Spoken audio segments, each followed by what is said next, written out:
Y ya estamos recibiendo con mucho gusto en estudios de TV Ciudad al histórico dirigente de la CNT, Daniel Baldassari, en momentos que se está cumpliendo los 60 años de la unificación sindical. Bienvenido, gracias por estar esta mañana. Bueno, muchas gracias por la invitación. Es un gusto estar acá en este canal y por lo tanto estamos a las órdenes. ¿Cómo no? ¿Qué significa estos 60 años de unidad que el movimiento sindical, bueno, está destacando y celebrando en estas fechas? Y yo creo que el movimiento sindical organizado en la CNT en el Uruguay ya dejó de pertenecer solamente a los trabajadores, sino que también es un elemento presente en la vida del país hace 60 años, en un periodo histórico muy complejo que tuvo que atravesar por distintas situaciones políticas y lo que tuvo que ver con la respuesta que tuvimos que dar con la huelga general ante el golpe de Estado, es decir, y luego la larguísima periodo de la dictadura con todas las consecuencias que ello tuvo y luego la reconstrucción de las organizaciones en las cuales el movimiento sindical, a pesar de haber sido el centro del golpe que dio la dictadura, logró mantener desde la clandestinidad, desde todas las formas que se lograron organizar en aquel momento, mantener la llama viva de la organización sindical, primero en algunos aspectos, luego en la medida que la represión, las detenciones crecían, hubo que tomar también otras medidas que llevaron a una situación muy difícil, pero que luego con la reconstrucción del movimiento sindical ya en una etapa distinta, como fue el 1 de mayo del 83, poder, digamos, mantener esa gran conquista de los trabajadores uruguayos que a veces no lo valoramos todo lo suficiente que debería ser. Antes de venir al presente, usted era un chiquilín en la década del 60, pero ¿cómo recuerda ese proceso de unificación en una Convención Nacional de Trabajadores? Porque además abarca todo el país. Sí, es una central de todo el país, tiene unas características muy particulares, muy a la uruguaya. Es el único país que logró este proceso de unificación, digamos, en una sola central. Anteriormente había distintas tendencias, digamos, ideológicas, políticas, distintas centrales que fueron durante todo el siglo pasado atravesando por distintas intentonas de los trabajadores de pesar en la vida del país.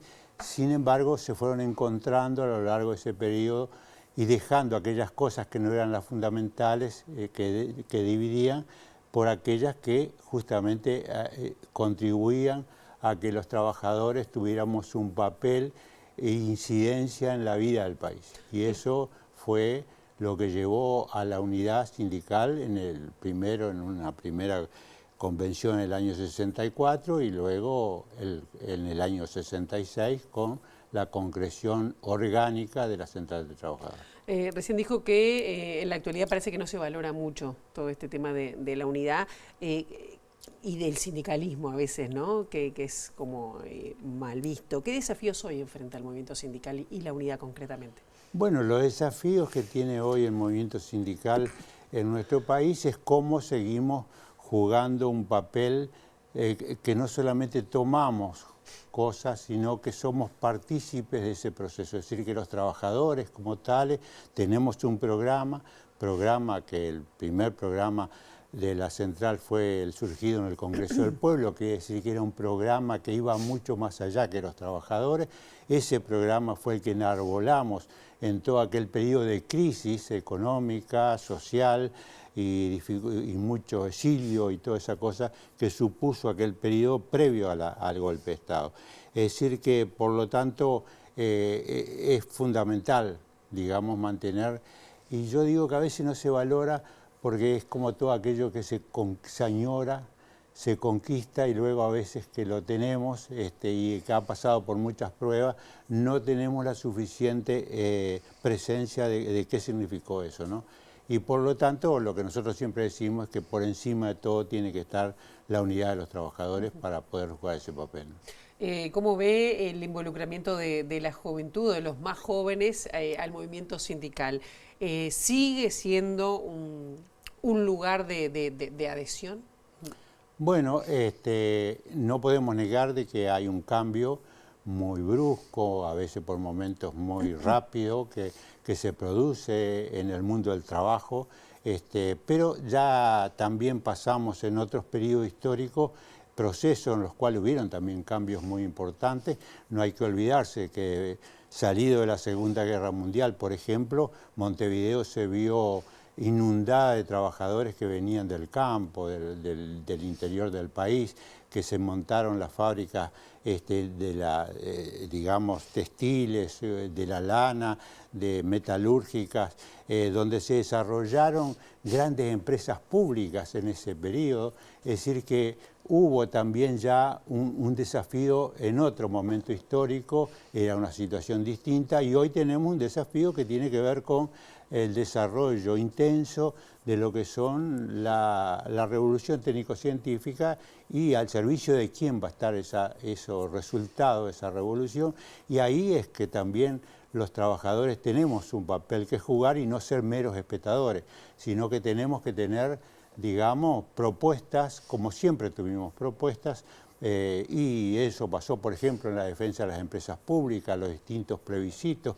Es decir, hoy hay empresas públicas que siguen siendo todavía digamos, del pueblo, que eso sucede gracias a que los trabajadores organizamos plebiscitos y el pueblo acompañó y logramos a través de ese mecanismo tan maravilloso que es el voto de la gente, poder impedir que eso ocurriera, lo cual no quiere decir que está todo bien y que está todo resuelto, pero digamos, eso muestra que cuando encontramos los caminos, la forma de los trabajadores y el conjunto de nuestro pueblo jugar nuestro papel y no solamente tomar lo que nos dan, ahí es donde siempre la experiencia muestra que hemos podido ir avanzando en el logro de nuestros objetivos.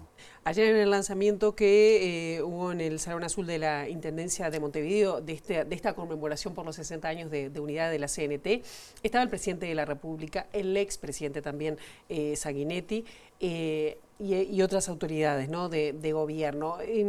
¿Cómo es el vínculo del movimiento sindical con el actual gobierno o con los gobiernos de izquierda, que a veces ha generado críticas de cierta identificación o que no lo reclaman lo mismo que le tienen que reclamar a otros gobiernos? ¿Cómo lo ve? Bueno, yo lo veo como una cuestión natural, en la medida que en el país a nivel general se van produciendo hechos políticos. Por ejemplo, si nosotros vemos, no hace tanto que en el país solamente había gobiernos que eran de unas características. La incorporación de otra fuerza, estoy hablando del Frente Amplio digamos, y el resto de las fuerzas que lo compusieron en ese momento, muestra una nueva realidad, cambió el papel, cambió, yo creo que incluso el propio papel de la central, de los trabajadores.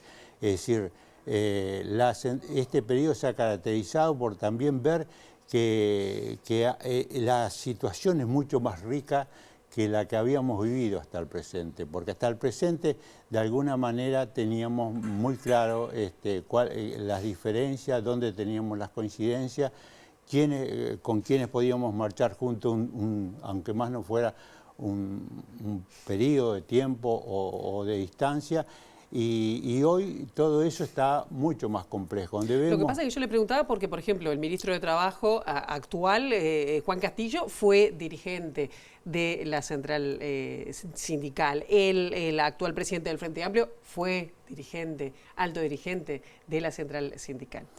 No, yo le digo esto porque yo creo que la experiencia está mostrando, por ejemplo, los últimos acontecimientos que han habido en el país. La central ha levantado reivindicaciones, ha fijado posturas que no han sido coincidentes, por ejemplo, con la fuerza que hoy está en el gobierno, el Frente Amplio. Claro. Y por lo tanto eso muestra también de que aquella comodidad que de alguna manera podíamos ser, aunque de repente éramos menos, pero éramos todos nos conocíamos, estábamos todos de acuerdo. Hoy eso ha crecido, se ha desarrollado, se ha creado una nueva situación que tendremos que abordarla y resolverla, pero a mí me parece que los trabajadores y nuestra central tiene que responder a esos intereses, a los intereses de los trabajadores, más allá de la difícil situación que atraviesa siempre las fuerzas políticas que están en el gobierno. Claro. Hoy lo vemos, todos los días tenemos acontecimientos donde surgen dudas, contradicciones sobre determinados temas puntuales que antes no ocurría de esa misma manera. Claro. Y a nivel internacional, que digo, con un escenario que, bueno, el resurgimiento, por ejemplo, de expresiones autoritarias, del avance de la extrema derecha en Europa, pero también en algunos países de América, ¿el PIT-CNT debe tener un papel en especial en eso? Sí, yo creo que el PIT-CNT, como siempre lo ha hecho, tiene que tener un papel y de jugar también, de acuerdo a nuestra propia experiencia nacional, pero también el papel que ha jugado el PIT-CNT en el movimiento sindical internacional, tener un papel activo en el sentido de que tenemos muchas cosas que son comunes y que tenemos por las cuales en la defensa de los intereses de los trabajadores y los pueblos jugar un papel. No somos ajenos, estamos muy preocupados por la situación de la paz y la guerra. Tenemos mucha preocupación, por ejemplo, por cómo va a ser el desarrollo y la aplicación y los resultados de la revolución técnica científica hoy en una aplicación violenta como la que estamos viendo, donde hay sectores de la población. Yo pertenezco a un sector de la población que tenemos muchas dificultades para poder, digamos, participar en la vida del país, porque en muchas cosas prácticas, concretas, donde se hacen los cambios y después se empieza a explicar y a enseñarle a la gente cómo puede hacer para seguir resolviendo las tareas. Me refiero a los celulares. ¿Usted dice por la población de mayor edad? Sí, por la población de mayor edad, pero también porque se desarrollan determinadas prácticas que no se prepara, no se le da la información y la formación en este caso estoy hablando de las personas mayores, que son necesarias para poder. Hoy las personas mayores tienen serias dificultades para cosas muy simples, porque se ha cambiado. Uno va a un banco, por ejemplo, y tiene que resolver cómo va a sacar el dinero, cómo lo va a resolver, va a pagar cualquier cosa. Es decir, la mutualista se tiene que enfrentar con un tótem. Exactamente. No hay gente del otro lado. Claro, entonces, y también eso se va aplicando y luego que cada uno se arregle como pueda, ¿no? Y es por eso es que yo creo que las organizaciones sociales en ese sentido están tratando de resolver ese problema, preparando formas de transmitir esos conocimientos básicos para que nos podamos, en fin, resolver las necesidades que tenemos. Además de otros problemas, ¿no? Claro, hay otros problemas ¿en qué sentido? Porque usted además ha sido dirigente muchos años de ONAJPU, ¿no? Sí, sí. Y bueno, los problemas los demás problemas que tenemos es todo una cantidad de dificultades que atravesamos, de necesidades insatisfechas, ¿verdad?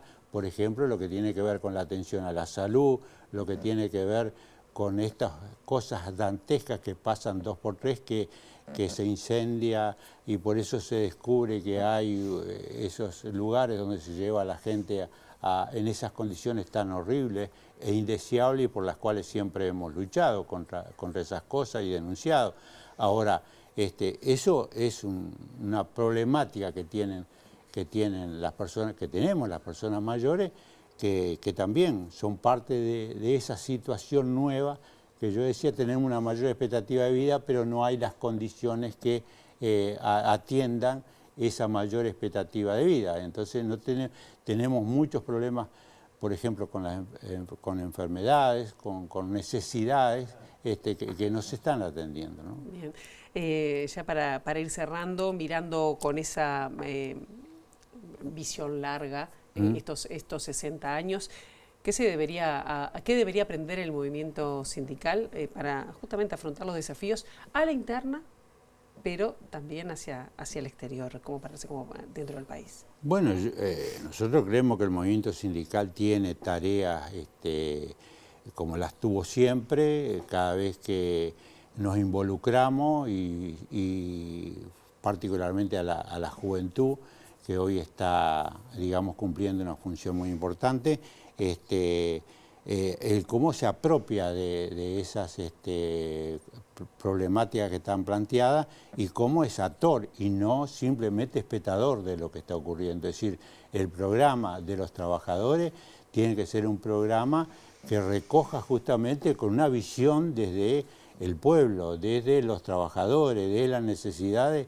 de atender todas esas necesidades que planteamos siempre, y ese es un objetivo programático y tiene que ver también con las reivindicaciones inmediatas que son necesarias, ¿no? Atender, cómo atendemos la inmediatez, pero sin dejar de mirar que vamos mucho más allá en la resolución de los problemas. Es decir, no somos ajenos a esta situación, no tenemos que ser pasivos frente a esta realidad, tenemos que ser muy activos. Ayer una de las cuestiones que planteaban era como uno de los hitos, no solo el Congreso del Pueblo, el Congreso de creación de la CNT, pero también la huelga general del 73 que marcó un hito en el país y en el movimiento sindical. ¿Qué enseñanzas dejó? Bueno, yo creo que dejó que cuando tenemos esto que nosotros hemos logrado, que es la de mirar, porque a veces a mí me preguntan, ¿cómo hicieron la huelga? Porque en esa época había muchos golpes de Estado en América del Sur y sin embargo los trabajadores no podían dar esa respuesta. Es decir, duraron muy poco, nosotros duramos 15 días la huelga. Y entonces se pregunta, ¿cómo hicieron? ¿No? Y la gran respuesta a eso es porque los trabajadores se ocuparon, además de hacer la huelga. Porque hubo un trabajo de 9 años intensos de explicar el fondo de la cuestión, de por qué había que hacer la huelga, a qué intereses estábamos enfrentando y qué era lo que estábamos defendiendo desde el punto de vista de los derechos, de las libertades y de todo lo que. Y entonces el papel del movimiento sindical, luego eso se vio reflejado en la huelga, pero también en la continuidad. Hubo una reafiliación sindical, por ejemplo, a todos los sindicatos impuestos por la dictadura, que se afiliaron más trabajadores que los que había anteriormente en ese proceso que continuó luego los 15 días de la huelga, continuó. Hasta mediados del 75 continuó las movilizaciones adentro de los lugares de trabajo, afuera, es decir, que la resistencia siguió. Hasta tanto se aplicaron medidas cada vez más duras y llevaron aquellos años tan terribles. Pero la gran enseñanza es la unidad de los trabajadores. Tener un programa y una propuesta, no ser tomadores de lo que resuelven otros. Tenemos que tener opinión sobre todas las cosas que ocurren, hasta para qué lado va el viento. Claro. Daniel Baldassari, un gusto recibirlo esta mañana. Bueno, ha sido un gusto el mío, el de estar acá en este canal y en esta entrevista, y agradecer mucho porque esto que estamos conmemorando, como decía al principio, es algo que trasciende al propio interés, al mero interés de los trabajadores, que podía ser una cuestión mirada no del todo bien. Si fuéramos así, tenemos una mirada del país y de toda la gente y somos solidarios con todos, ¿no? Como ha sido el movimiento sindical siempre.